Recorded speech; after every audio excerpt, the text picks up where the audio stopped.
Hello, beautiful souls. Welcome back to my channel.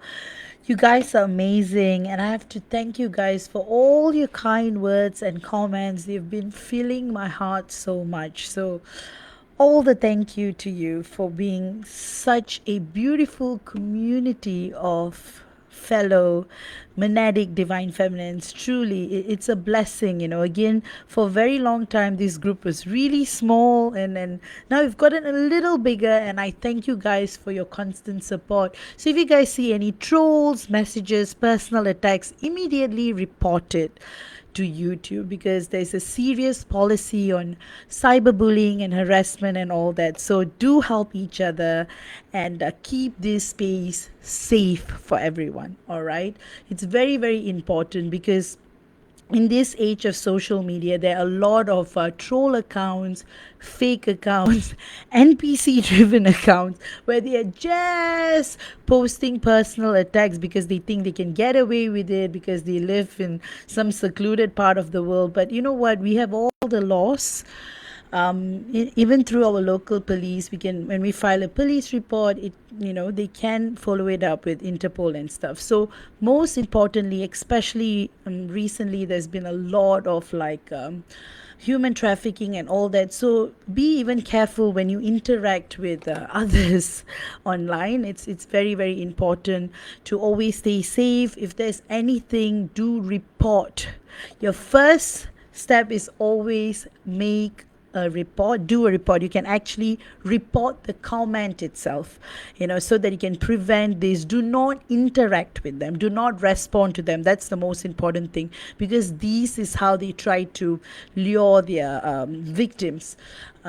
Secondly, if there's any comments, if it's cyberbullying, please make a police report. All right, so this goes to everyone, especially on a monadic twin flame journey. The most important thing is to keep our energies protected. I've added a lot of frequencies to ensure that only the right people come into my channel. But having said that, even then, there's the not so good energies are always coming in different forms and different ways to just attack and attack. So guys, let's work together to keep this space a good space always. So my gratitude goes to all of you, and especially when I see those supporting comments to one another, it's so beautiful. That is the sisterhood, the monadic divine feminine sisterhood. We are from all over the galaxies. We are star seeds from all across the galaxy. So we all have very unique journeys. And because as Monadic Twin Flames, it's about galactic and planetary service. We have all come together, and with the blessings of God, every day I thank God, for God's protection for all of us. So with that, guys, please stay alert, stay aware, and don't let anything affect you guys. So that's the most important thing, because the not so good energies come in different forms and different ways, and they're always there to, in the Matrix movie, there's the line, right, where the architect will tell you, we keep you close enough to extract maximum energy. That's what the not so good energies love doing, distorting everything, including the definition of monadic twin flames, split soul twin flames, anything about twin flames. One thing is, twin flames are historical. It has existed forever. It's infinite. It's not something that was created 5 or 10 years ago. It has always been around, from Shiva and Shakti to Isis, Osiris, to even like Romeo and Juliet, twin flames, like when in the movie Death Takes a Holiday, twin flames have been everywhere, for a long time, even before the world was created. It's one thing is, being twin flames is infinite. All right, so I just wanted to say that before I'm going to delve in. So again, I was inspired by one of these topics while I was just inspired by this topic about sending love versus embodying love. I spoke about a bit about it in my previous discourses, but I wanted to talk more about it. So again, guys, thank you all for being here. You guys are amazing always. I just have to say, I love you guys so much. So before I start, I'm just going to make sure that, the video is on and it started, because it says it's starting here, but just give me a moment.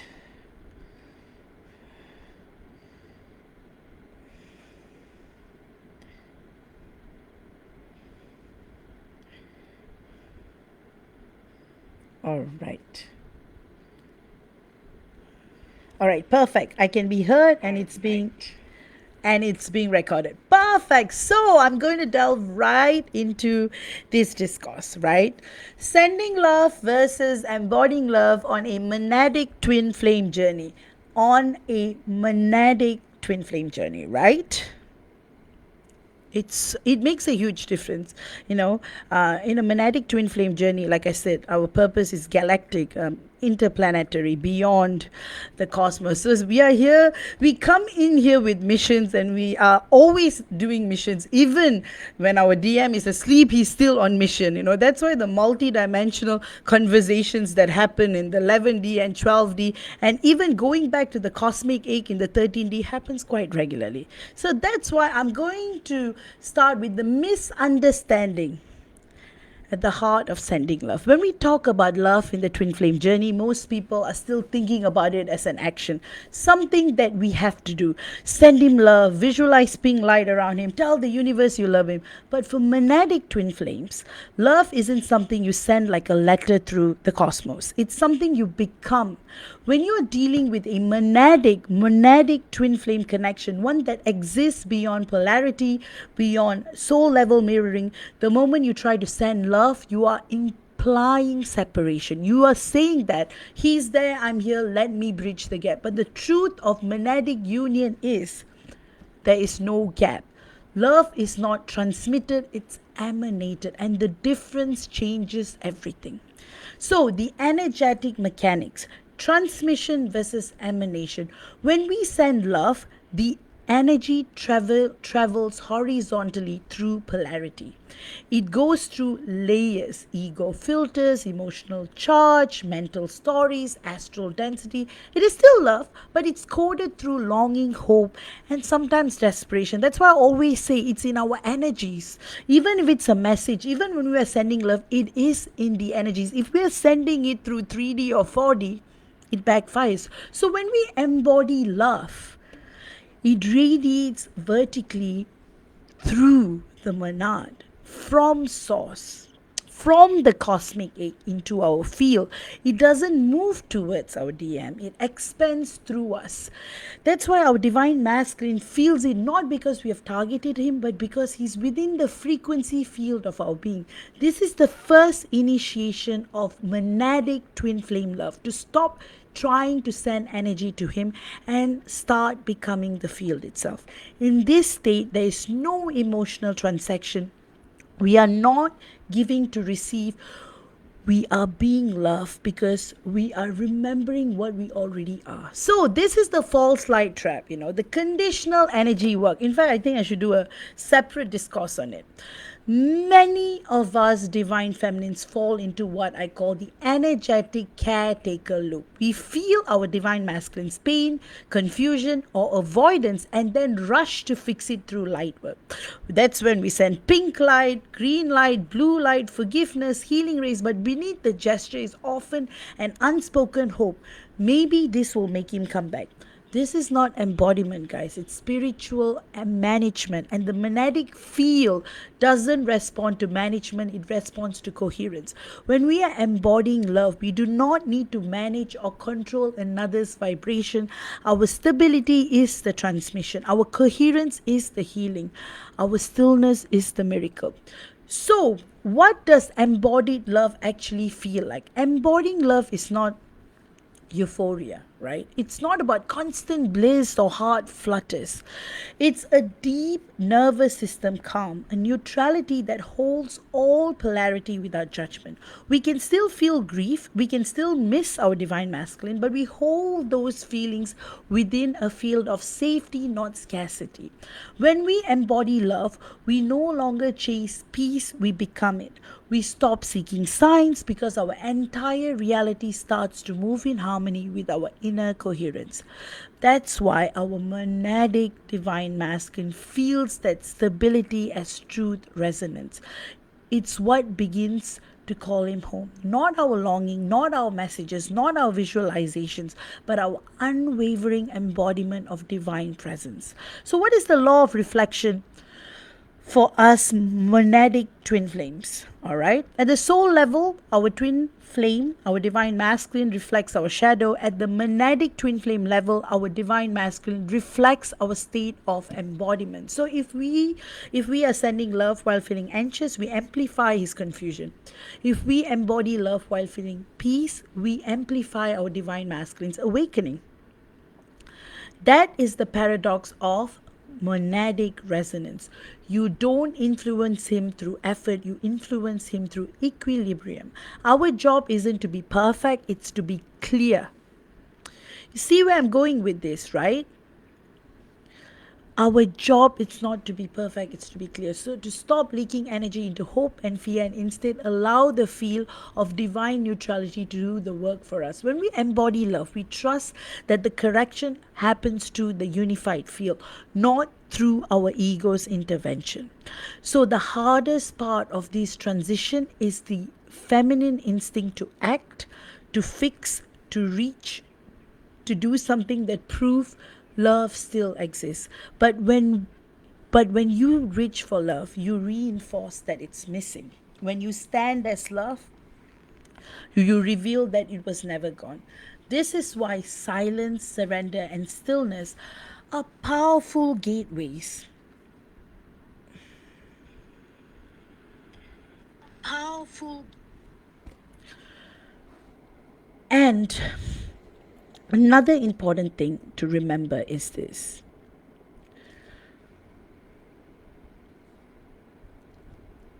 the ego is always needing to do something, right? The ego is always trying to. It's the hardest part of this transition is our divine feminine instinct to act, to fix, to reach, to do something that proves love still exists. And that's why I want to reinforce on this, right? The more we try to reach out for this love, we are reinforcing that it's missing. And that's why when we are standing as love, we reveal that it was never gone.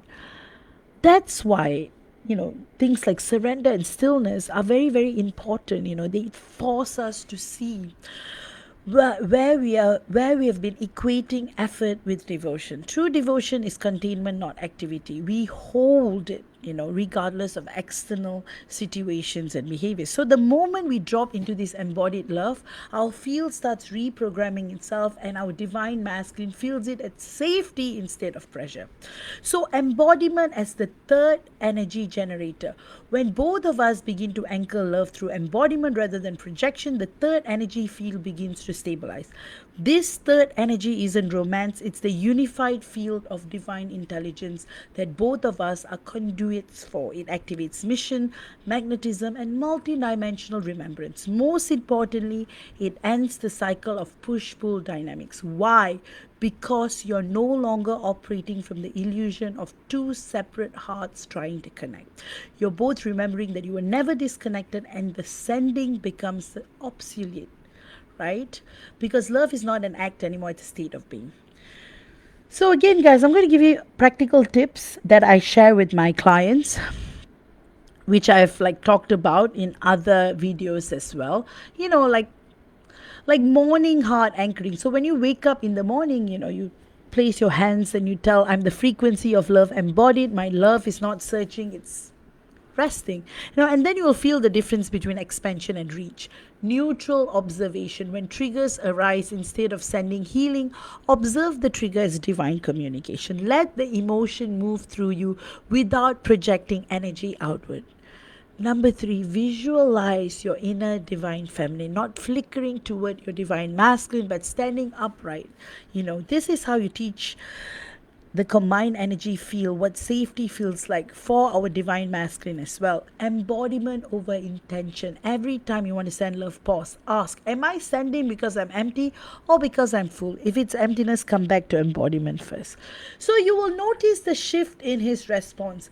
When the divine masculine feels embodied love, he doesn't immediately run back with roses. If he does, then in fact, what happens is our divine masculine stabilizes. His anxiety begins to calm, his defenses lower, his own heart field starts sinking to the same harmonic resonance. So literally, he may not run back with roses. Maybe your DM would. My DM, my DM didn't run back with roses. But anyway,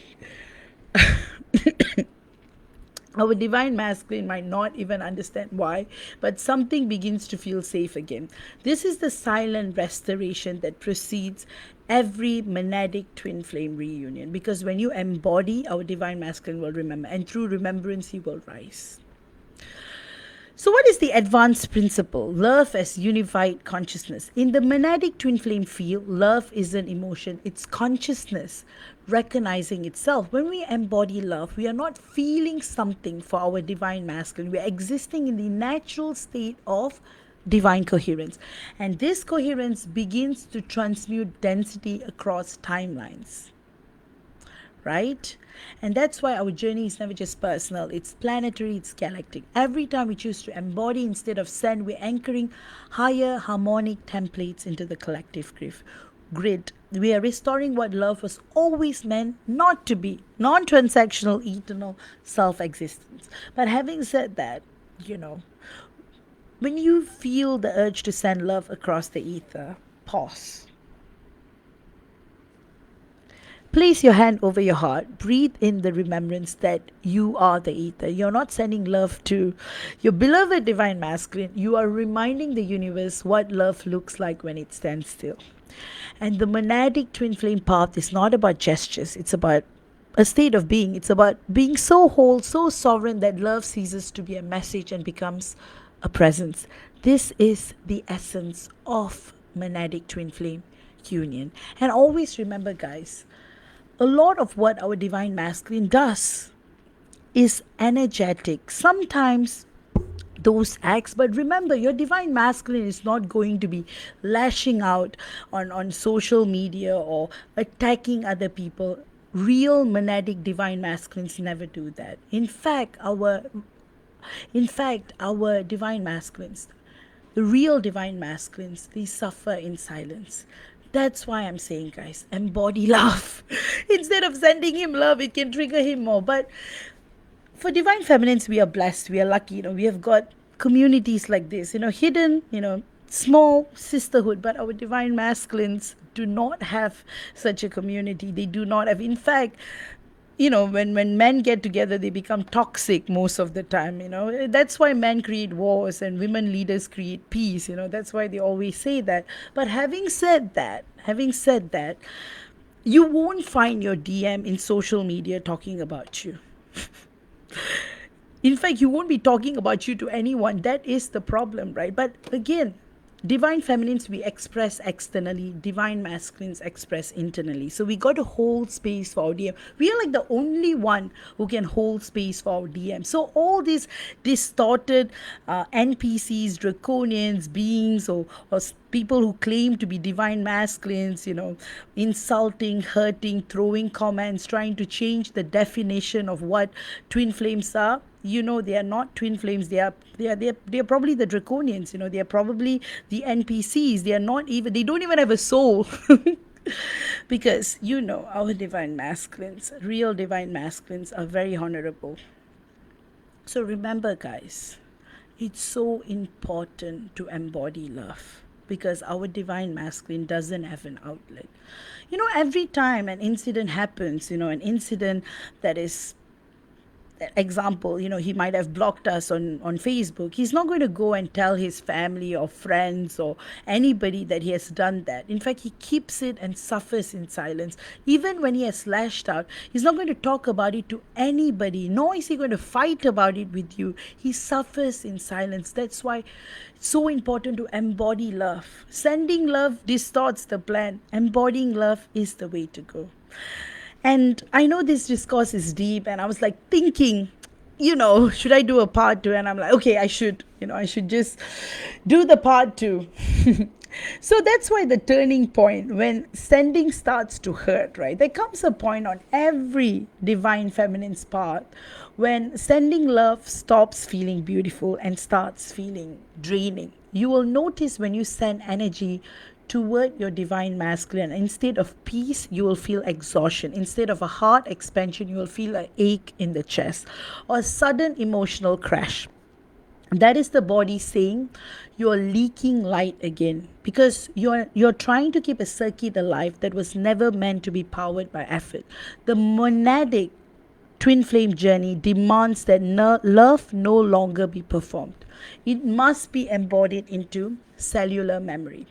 We become the living temple through which cosmic consciousness expresses devotion, not through projection, but through presence. So here's what most don't realize. Every time you send love, it doesn't travel in a straight line. It moves through the circular excuse me, guys. Moves through the circular geometry of the cosmic egg and returns to us magnified by our own vibration. So if we send love from emptiness, we receive emptiness back. If we send love from fullness, we receive more fullness. So the field isn't punishing us, it's actually mirroring us. The very act of sending becomes a diagnostic tool showing us where we are still carrying separation. And this is why embodying love feels effortless. There's no written loop, no echo, no energetic debt. We are the origin point and the destination. The current never leaves us. It simply expands. That's why our divine masculine's perspective is very important, the frequency he feels. When we send love, what the divine masculine receives is often a wave of need-coded frequency, a vibrational message that says, please feel this so I can know you're still connected. But when you embody love, what he feels is silence, not absence, but the kind of silence that the soul recognizes as home. A silence that doesn't demand, doesn't chase, doesn't ask to be noticed. It's the frequency of God, and that is the vibration our divine masculine, that is the vibration his nervous system trusts. And that is what softens the armor. And that is what awakens soul remembrance. He doesn't need more messages from our heart chakra. He needs the stable field of our embodiment to remind him of divine order. So when we stop sending and start embodying, a strange thing happens. The emotion you are directing outward turns inward. It feels like collapse at first, crying for no reason, fatigue, even anger at the journey itself. This is our light recalibrating to internal sovereignty. All right, the energy that used to feed projection now powers integration. We stop leaking, we start restoring. Let this be messy. This is the composting of our attachment patterns. The divine feminine who needed her divine masculine to respond is no longer there, so that the awakening, empowered divine feminine who is love can be born. So this is the emotional detox that follows embodiment. So what is the physics behind this coherence? So in quantum terms, the difference between sending and embodying love is the difference between wave emission and field coherence. Sending is a linear act. It loses amplitude with distance. Embodiment is a standing wave, infinite resonance with zero loss. That's why embodiment heals faster, stabilizes faster, starts moving faster. It's not because we are doing more, it's because we have stopped collapsing our field through output. In simple words, the more we become, the more the universe moves. This is the paradox of, the performing divine feminine versus the awakening divine feminine. So stillness becomes magnetism, silence becomes language. All right. So So to embody love, to outgrow is to outgrow romantic dramatics. This is the spiritual maturity of true devotion. It's to stop needing constant reassurance that the field is working. It is to love our divine masculine without, needing to touch him all the time, to trust him without speaking all the time, to hold him without holding all the time. True devotion is not passion in motion, it's reverence in stillness. It's the ability to walk through lifetimes of distance and still hum the same soul tone beneath our breath. This is the initiation of the high feminine, the one who no longer asks the mirror to prove love's existence because she has become the mirror herself. So, signs you've shifted from sending to embodying. Number one, your nervous system no longer spikes when he pulls away. You feel energy moving, but you stay steady. Number two, your love doesn't require a witness. You don't need to pose, prove, or plead. It just is. Synchronicities shift tone. They move from emotional reassurance, he's still thinking of you, to divine instruction. That is anchoring the frequency. And number four, you feel love for everything, not just him. Trees, air, strangers, they all carry the same code. This is the stage where love evolved from personal to cosmic. You become the prism through which the Monadic Twin Flame journey views creation. So that's why embodying love in the everyday is so important. Embodiment doesn't mean you stop caring about human life or stop feeling desire. It means you bring divine order into the human life. You still cook, laugh, cry, rest, but the energy behind is sacred. Every movement becomes a prayer. Every breath becomes a prayer. When you embody love, you aren't trying to ascend out of matter. You're anchoring soul into matter. You make the mundane holy again, and that is how the Monadic Twin Flame template restores the planet. The real Monadic Twin Flames, guys. So the masculine's awakening through our stillness, right? The divine masculine does not awaken because as divine feminines, we are sending light to him. He awakens when he finally encounters our stillness and realizes that our love no longer depends on his validation. It disarms him, it confuses him, and ultimately it frees him, because embodied love is unconditional safety. It tells him you don't have to perform to be worthy, and that's the moment he remembers to contract. Remembers the contract, not as obligation but as destiny. That's why when both of us reach embodiment, communication becomes unnecessary. The field speaks for us again. Dreams align, synchronicity surge, reality arranges. This is the true 0 point of Monadic Twin Flame love, where the electromagnetic charge of longing collapses into harmonic resonance, and the connection is no longer oscillating, it's stabilizing. We no longer need to send our DM anything, because we realize that there is no need to, and the universe begins to move around that knowing, like planets around the sun. So that's why we talked about how love cannot be sent. We talked about how love must be embodied. So every act of daily grace, every moment of grounded presence, every breath you take in surrender, that is love in motion. Not fantasy, not as ritual, but as divine architecture. So stop sending, stop waiting for feedback. Instead, become the signal that never stops broadcasting because it never started. Remember, we are not trying to reach our beloved divine masculine. We are remembering that we are already the field that unites us. That is embodiment, that is union, that is the empowered, awakening goddess divine feminine, guys. With that, I hope you have enjoyed this discourse. Wow, the timing is perfect. All right, with that, I hope you have enjoyed this discourse. And if you guys want to work one-on-one with me, you can book for a one-on-one session via my website. All my sessions are conducted by me via Zoom live, so you can ask me all the questions you want during our session. Guys, I still have a few spots left for the 111 healing and activation, so you can book a spot through my website and you can get the timing of your choice. Again, the 111 healing is conducted over video call. It can also be conducted remotely, it's up to you. So the time slots are important. With that, I've introduced some amazing new healings in my website. Do check them out and see. Again, many of you guys asked me for recommendation.